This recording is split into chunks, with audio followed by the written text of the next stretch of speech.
রাঘব বোয়ালদের পরিচয় ফাঁস হবে দেখেই আসল খুনিকে এখনো গ্রেফতার করা হয়নি বলে অভিযোগ করেন ইনকিলাব মঞ্চের সদস্য সচিব আব্দুল্লাল জাবের। ইনকিলাব মঞ্চের মুখপাত্র হাদির খুনিদের দ্রুততম সময়ের মধ্যে গ্রেফতার ও আগামী ৩০ কার্য দিবসের মধ্যে বিচার করার আলটিমেটাম দিয়েছে দলটি। অনুপিয়ালের রিপোর্ট। লিলি বিউটি সোপ, যার অ্যান্টি এজিং গুণ তারুণ্য ধরে রেখে ত্বকে করে উজ্জ্বল, তারুণ্যময় উজ্জ্বল ত্বকের জন্য। রিমার্ক।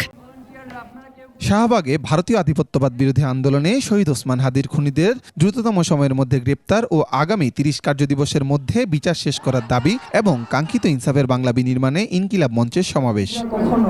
অনুষ্ঠানে বক্তারা বলেন, যারা হত্যার পরিকল্পনা করেছে তাদের ছাড় দেওয়া হবে না। আগামী ৩০ দিনের মধ্যে শহীদ ওসমান হাদিকে যারা খুন করেছে, আমরা মনে করছি তাকে যেই গুলিটা করা হয়েছে, এই খুনি চক্রের সব থেকে ছোট গুরুত্বপূর্ণ ব্যক্তি হচ্ছে যে গুলিটা করেছে।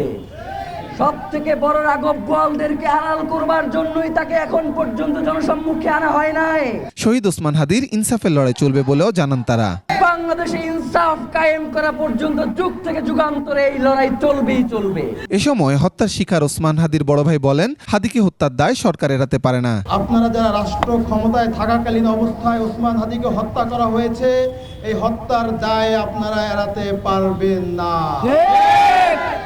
আপনাদেরও বিচার হবে, আজ হোক 10 বছর পরে হোক, বিচারের কাঠগড়ায় আপনাদেরকে দাঁড়াতেই হবে। পরে শপথ পাঠের মাধ্যমে অনুষ্ঠানে শেষ হয়।